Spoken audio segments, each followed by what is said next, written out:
All right, looking good. Good morning, everybody. Can you turn that computer sound off right there? Nice to see all of you today. I think we have a good group of people.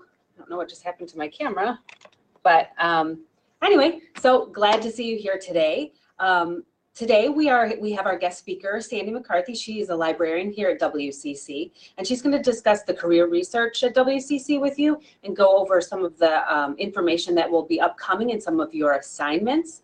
When she's done, then I will step back on. I have some collaboration questions that we'll go over, and then we'll talk about the assignments that you've completed and the assignments that you have coming up. So I'm going to toss it over to her. She's got a lot of great information for you, and then I will be back. So enjoy. Great. Thank you, Megan. Hi, everyone. Welcome. I'm Sandy. We're going to go through, and I'm going to turn off the webcam in just a minute here as I get started. We're going to go through, you can have an assignment to research 2 careers, and feel free to chat in the box. I see a few of you are saying good morning. Feel free to chat in the box as I explain this, but I'm going to walk you through the 2 sites where it is. We actually have a guide for this class. I know is within Blackboard, and it's kind of jumping point. You can go there. You don't have to actually. The assignment sheets will guide you to the right places to complete the activity on researching your careers. So let's get started here. I'm going to move to a slide here. Let me go here. So this is me, and here's my email. I also know that if you're watching the recording, because you weren't able to come in live, you'll end up following up with me with like 3 questions. Anything to do with career, doesn't matter, your career, what I do, anything like that is just fine.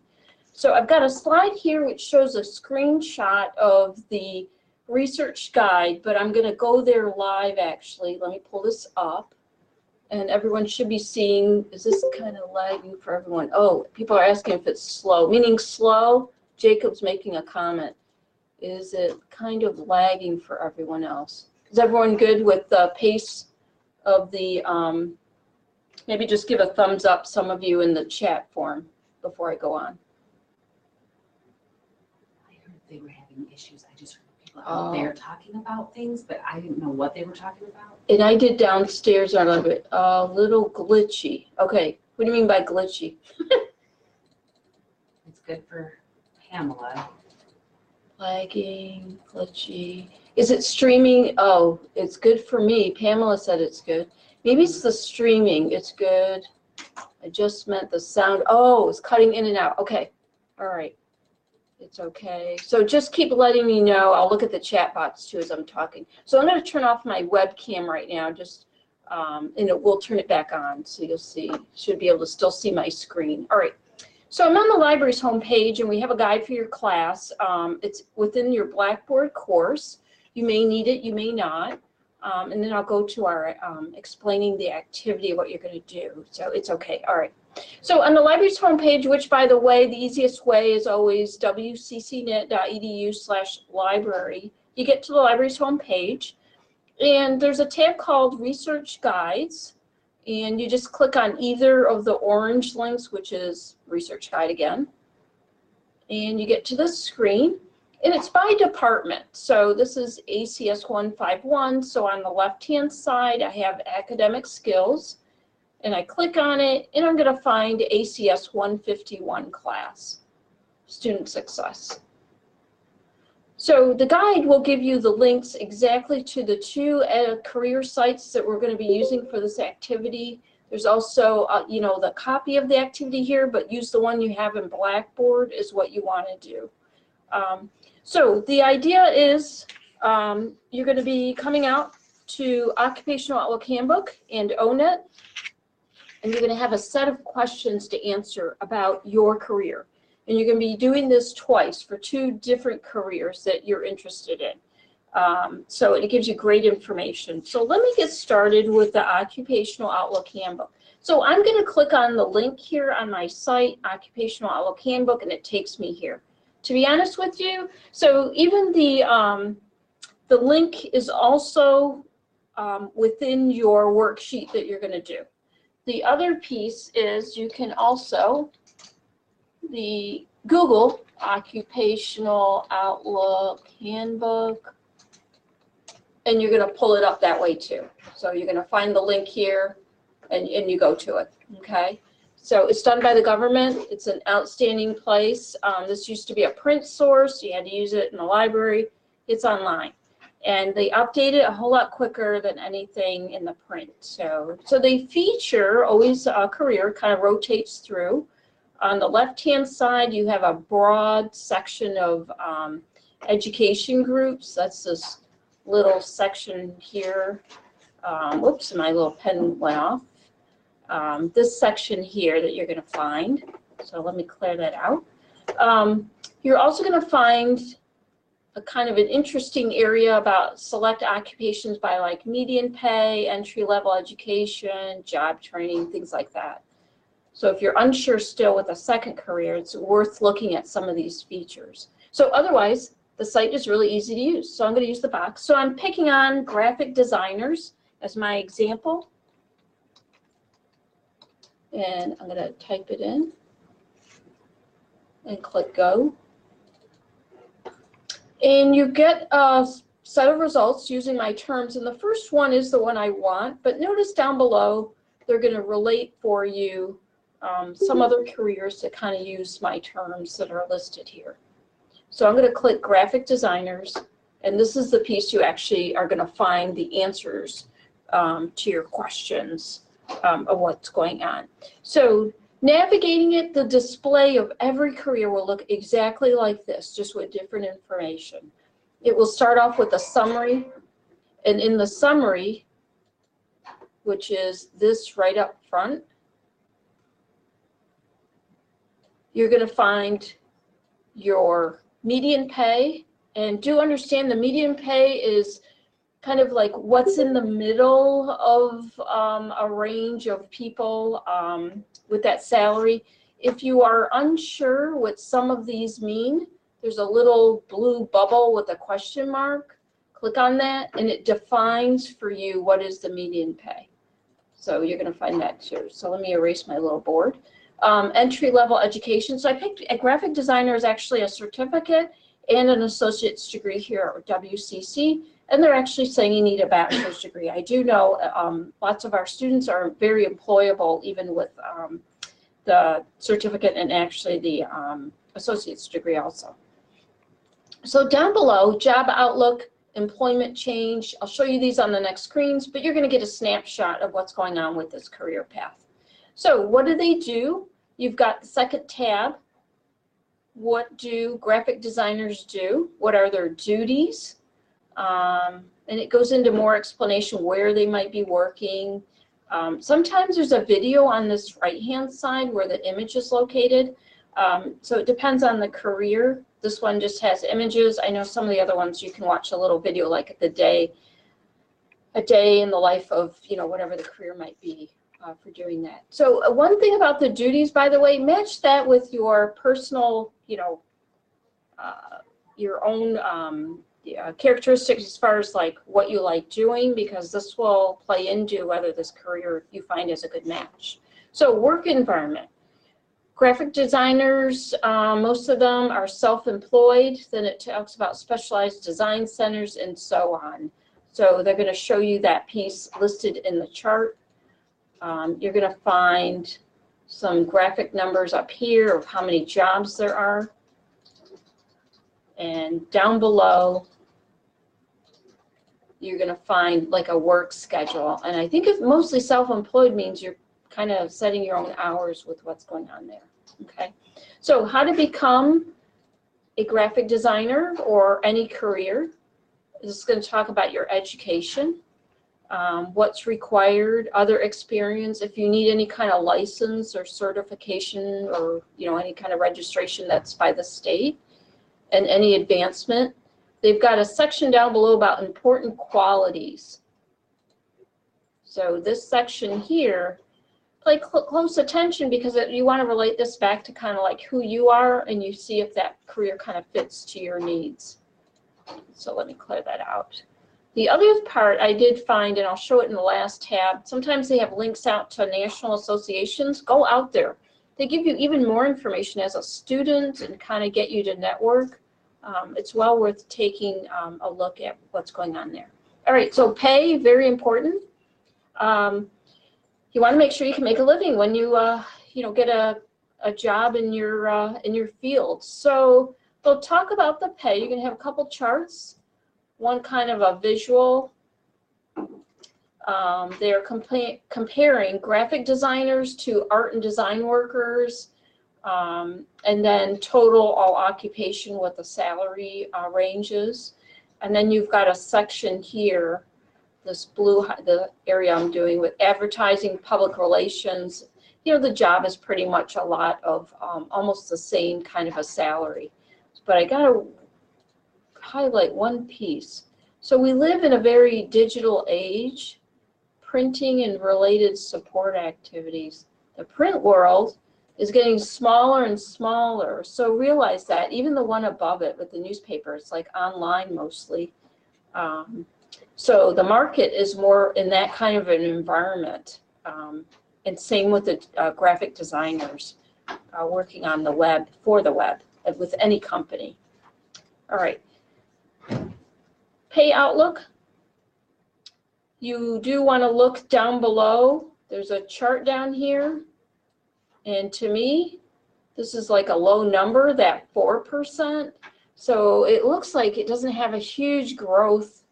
So that might mean that when you get out into the profession, you may be a little more challenged finding a job. And maybe that's why a lot of them are self-employed. They kind of work as contractors or something. I'm not sure. Do pay attention to that area when you look up your career. And then you're going to find the chart on the site as well. So the outlook, you get a lot of numbers for employment jobs as well as like a percentage growth. So state and area data. I'm going to show you more on ONET. ONET, the second site we go to, that's why we show you more than one site, does a really good job of pointing you directly to like data at every state and data, not only number of jobs, but the salary. So I'm going to defer to the other ONET when I get there, and I'll highlight that piece for you. Similar occupations, it's worth looking at. It'll also tell you their salary and the actual pay range. So you're going to notice that you're going to find a desktop publisher, associate's degree, drafters, associate's degree, and we always encourage you complete your associate's degree and then go and get your bachelor's degree. The bachelor's degree will always open even more doors. Even a higher level education is great too. So that's the piece on the end. So let me go up. The last area on Occupational Outlook Handbook is this more information. I can't stress enough to take a second or two and go out to these national associations for your career and see what they offer you. A lot of great tips, and they usually have like a student section, or you can join as a student. It's really cheap for you to get involved with that way. And you never know, some of the conferences might be here in Michigan and you can attend locally. So before I move away from Occupational Outlook Handbook, are there any questions with this site? Oh, wait a second. And you'll end up answering like a set of questions. There's actually 10 of them with multiple subsets that you're going to go into. Everyone's good? Okay. All right. So let me go to the second one. Our second site that we really like, and let me see if I have my guide back. I still have my guide up. So I can easily, from the guide, you can click on ONET. It's going to pop up. And the other way you can get there is the same way. You can go out to Google and you can go to ONET online, and this is exactly the link you want. But again, the handout has a direct link for you so you can get there. So you've got like 3 ways you can get to this place. So this one is, ONET is also done by the government. I think it actually is a little more, it expands a little bit better with some of the careers. So, and it gives you a different set of skill sets when you're actually out here. So a couple things to highlight, and I'm going to use my little pointer again. So if you're still looking on finding an occupation and you want to look for something that has a job outlook that's very bright and it's got a drop down here that you can look for other areas, you can use this feature. There's an advanced feature. Not sure I use it that much. We're going to search in the box in the top right corner. There's a connection with ONET and some other areas. I don't use that feature either. Some that might be appealing to you is going to be these hot technology jobs. If you are a veteran, you can see how your skills can apply over to what careers. And then you've got things that, what I dreamed about and other features that they've got going on. So let me wipe everything out and go back to here. So the easiest way, everyone, top right corner, I'm in the box up here, and that's where I'm going to start searching. And I'm just using my graphic designer again.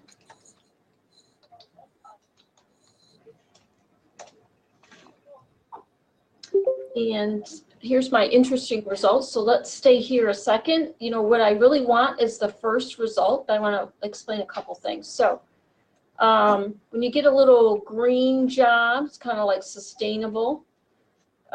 When you get a job that's got a sunshine and even says the word bright outlook, that has tremendous growth and easy to find employment. And even when you have just the sunshine, it means it has a bright outlook.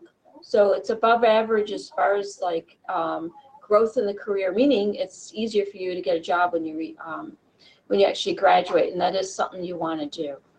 So keep that in mind when you're looking at your listing. And if nothing's listed there, that's fine. We're just going to look at that career and see what they're saying. So let me put my little pointer back. So you click your career, and this screen is looking very different from Occupational Outlook Handbook. So we are right now, let me highlight for you, in what we call a summary page. There's a detailed page. I'll go there in a second. And customize, I won't go there, but you can customize your results. So let's just start off with our summary, and then I'm going to point out a detail page in a second. So they talk about what task a graphic designer will do, and that's in this first section. Notice that there are 5 of 13 displayed. So if you want to see all 13, you click that little plus sign. The minus sign will kind of collapse again. Somebody's having technical issues. Morgan is. All right. And Morgan, what kind of technical issues? I'll just kind of address it quickly to see if I can figure it out. Can you hear me? Ask if anyone else can. Is anybody else having any technical issues? You can just say yes or no. I think everyone's. No. Oh, okay. Oh, fine. Sorry now. Okay. All right. Great. All right. Perfect. Let me keep going. So let me wipe out my little thing. So the task, take a look. Technical skills. These are the softwares they want you to learn. So notice the little fire sign. These are like hot. I don't even know what half of these are. Some of them I can use, and some of these never even heard of them. Specific to your industry as a graphic designer. Okay. So if you're not good, and again, they have like 25 of the 20 are displayed. You can click the plus sign and get all 20. Do look at everything when you're doing this activity, and take that time. So what we're trying to highlight for you is when you're looking at the tasks, the technology skills, the knowledge set, the skills just in general, and the abilities, and if they don't match of like kind of like who you are and what you have of these skills, or not able to learn them, consider looking at another career. We're trying to get you to direct you into a career path that fits really close to home. So that's why we're having you actually go into these. So you can have questions that might say list 3 abilities that you found for this career, and list any of the 3. They have 17 here that relates to you in this career. So let's keep going down. There's a job zone section. Here's your education area. So it's pretty clear. A graphic designer, you definitely want to, from WCC, go on to and get a bachelor's degree. And I know our program carries over to Eastern Michigan University. So let me clear that out. The credentials, I'm going to leave that piece alone. Here's the interest, work style, work values, related occupations, and here's the hot area I actually want you to see within ONET. So this wages and employment trends, and we're going to look at state salary and state trends also. So let me clear these out and go back. So let's look, click the button, you get a pop-up, and we live in Michigan right now, so I'm just going to pick on Michigan and click go. So the salary it's referring to is our graphic designers. United States is the blue bar, Michigan is the red bar. And you're going to notice that when you get to the high end, which is like maybe after 10 or 15 years being in the profession, you'll find yourself on the high end, maybe even longer, it really depends. Nationally, in other states, you are paid more than Michigan. So a lot of things play into this. It depends on the cost of living in these other states. I lived in California for a year, and the cost of living there is probably close to twice as high as Michigan. So your salaries are higher because your living cost is going to be even more so. So those are factors that play into everything, not just at a state level, but also probably down to a county level and city level. When you're figuring out these dollar amounts on here, there's a link called View Hourly Wages. You can convert the chart to an hourly wage, and then that will hit more home as like what you're making. And then think about cost of living. Can you live on, you know, a low end of $12 an hour? And that's what, so even the yearly salary, but then when you look at the hourly. So look at those figures. You want to be employable, you want to live a, you know, a good lifestyle, or at least, you know, a decent lifestyle. Look at this kind of a thing. So also I noticed within this pop-up, there's a view map, and you get a map of the country. Whoops, I zoomed in a little too much. Let me zoom back in. And it goes down to the county level, and you can see what's going on for this type of employment. And there's no data here, so if it's this white boxed out area, which actually is like Oakland County, Wayne County, oh, odd, very odd. I think this is Washington, I recognize that. So they don't have data, so it's kind of blank. And I cannot click on the other states because I was looking at Michigan right now. You can change out on the pop-up or in this location for a different state. So let's just go back to view table. And they give it to you as a table. And when you do view table, it actually gives you the city area, kind of like the metropolitan area actually is what it does. And you can get that. So it's kind of interesting. All right. Let's look at state trends, employment trends. Michigan, let's let it pop up.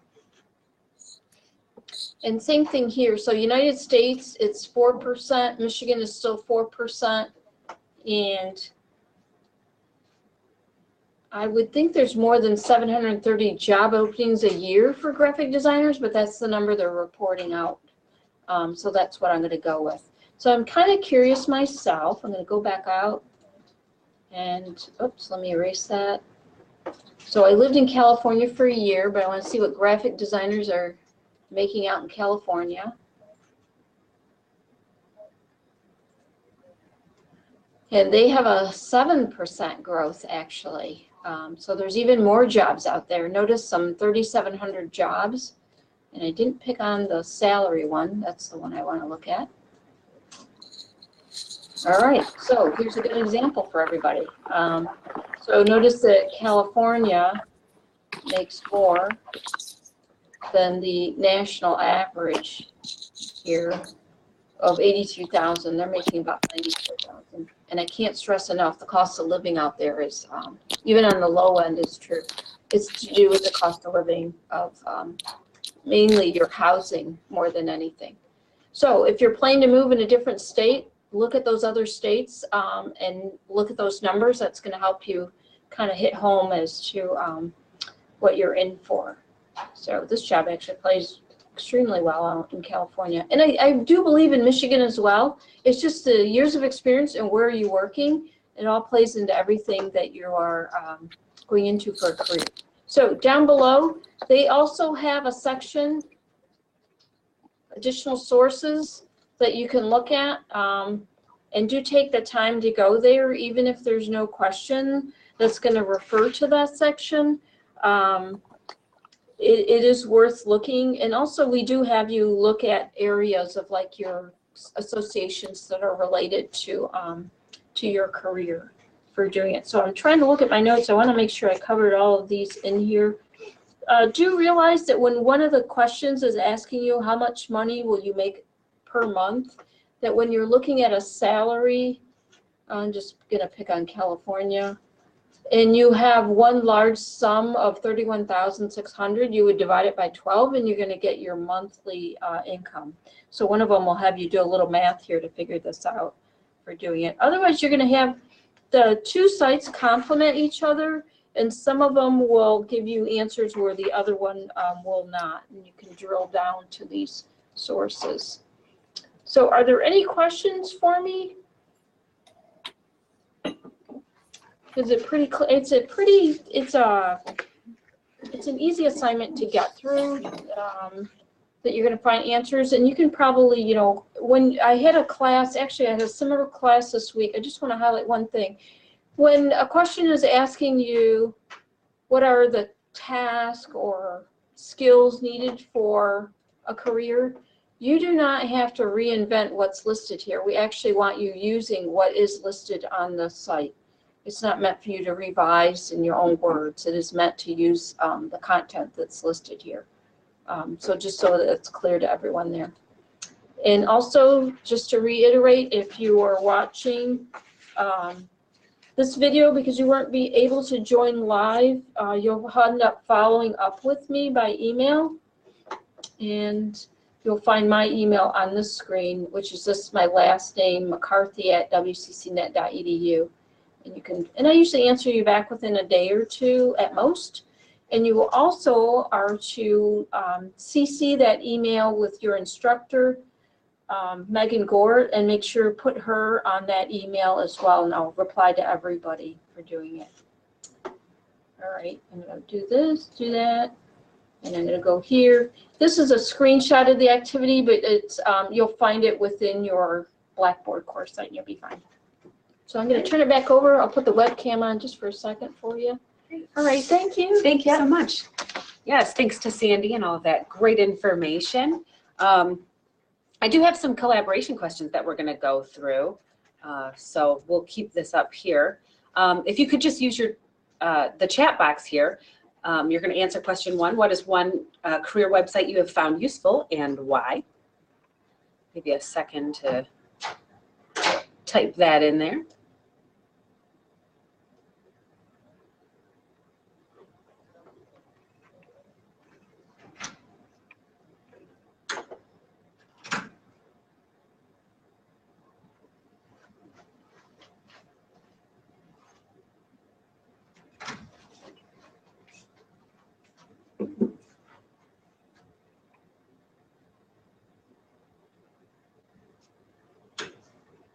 Anyone ever use a career website?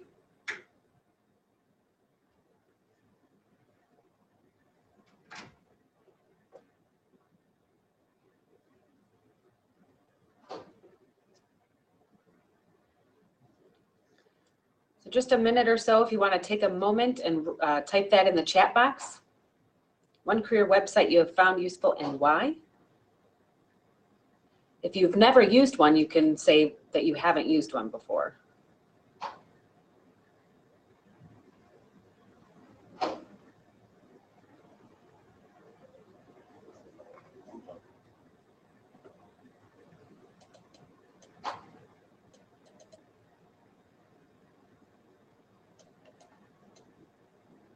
Okay, so let's see.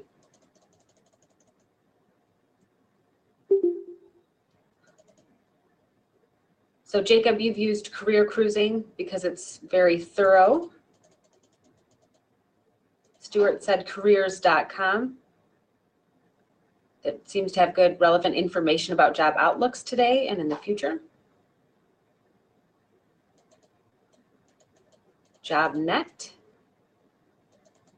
And Nathan, why do you like JobNet?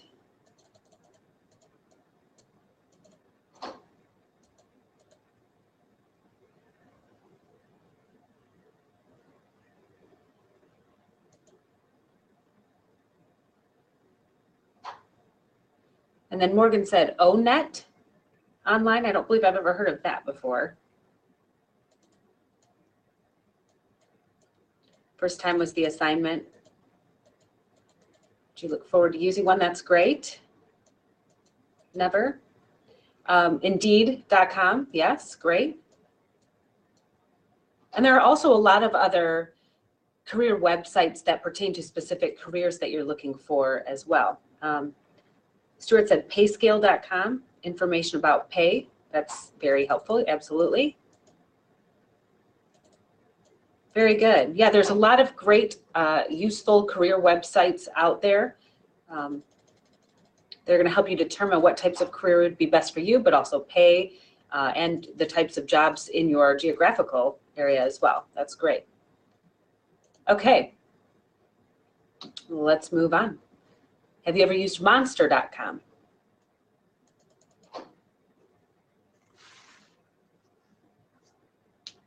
And if you have, was it useful for you?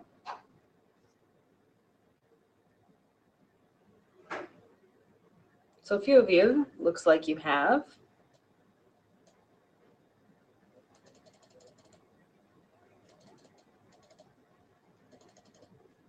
I think it's one of the longest career websites that has been around. So that would be a good place to start that, you know, covers all different careers, lots of jobs.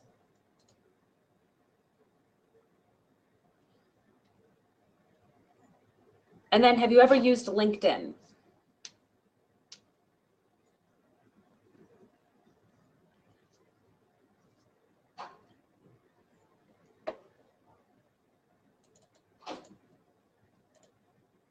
So a lot of people, I believe you're saying no to LinkedIn. A few people had said yes. Someone said used it but wasn't helpful. A few people said yes, great networking tool. Absolutely, Joanna. Yes, Stuart, more networking, absolutely. You'll find that it's a lot about who you know as well when we're looking for different positions. LinkedIn is almost a bit like a social networking site in the sense that just like Facebook, you have a list of people that you connect with, you have your network. A lot of times people can find you through searching for information for people that, you know, have done specific jobs of different places. Because your resume is on there are different things that you've worked on, different projects, that sort of thing. There are a lot of articles that are written by LinkedIn that have information about different careers and focuses. But then also people can reach out to you when they're looking for people in the same type of field that you're going into. And that may be something you want to look into, you know, once you've, you know, you're almost completing school and you're getting ready to work in the job, you know, go into the job force, that sort of thing. So it's a great thing to have a profile and share the information and things that you've done and try and connect with some people that are in the field. Even reaching out to them, you know, through LinkedIn is not a bad idea as well. All right. What about Career Builder? Anyone use Career Builder?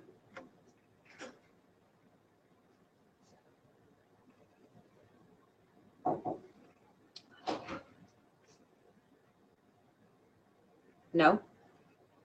So again, another website that could be useful to you to help you figure out what would be a good career for you, but also search different resources, explore different careers.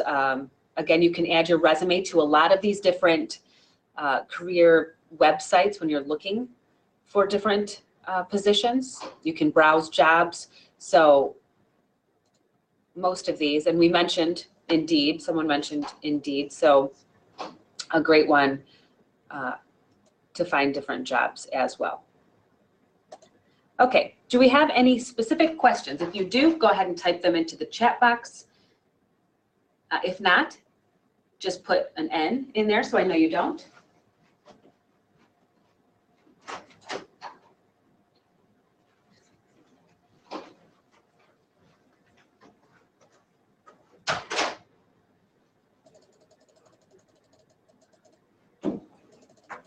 All right, looks like most people don't have any questions specific to the information that was covered, except, all right, let's see.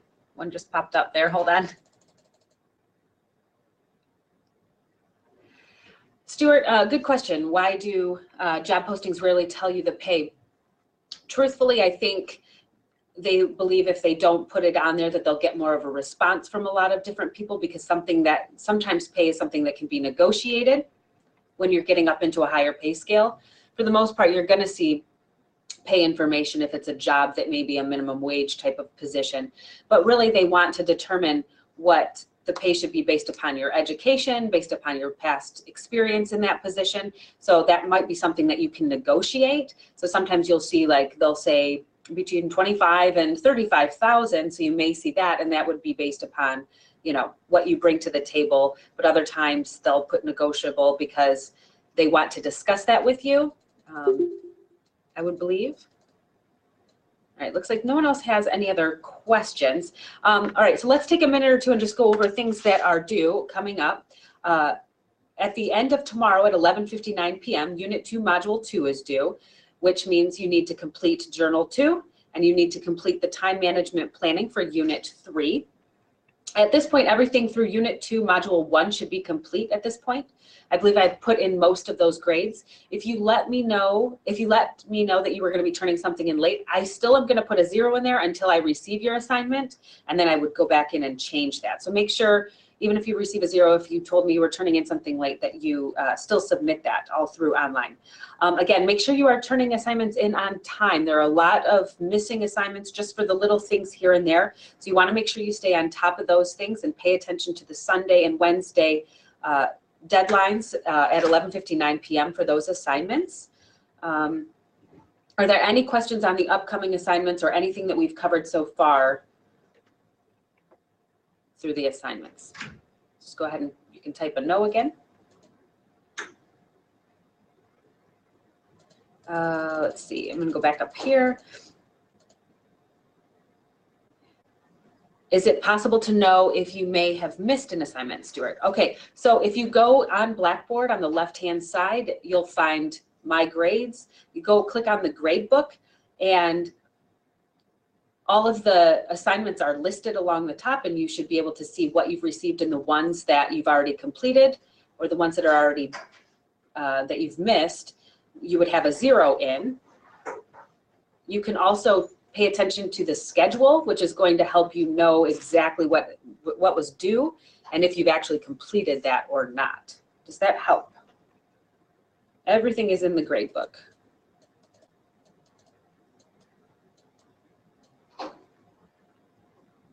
Great.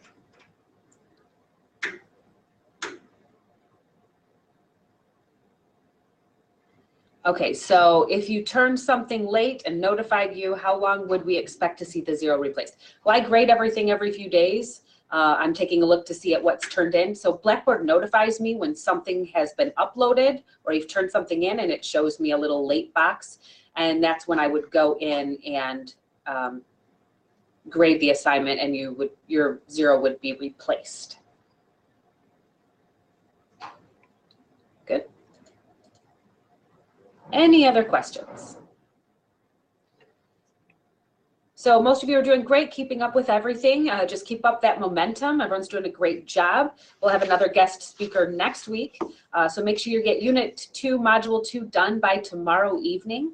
And for those of you that are doing the alternate assignment, make sure you go through and answer the collaborative questions and turn that in as well.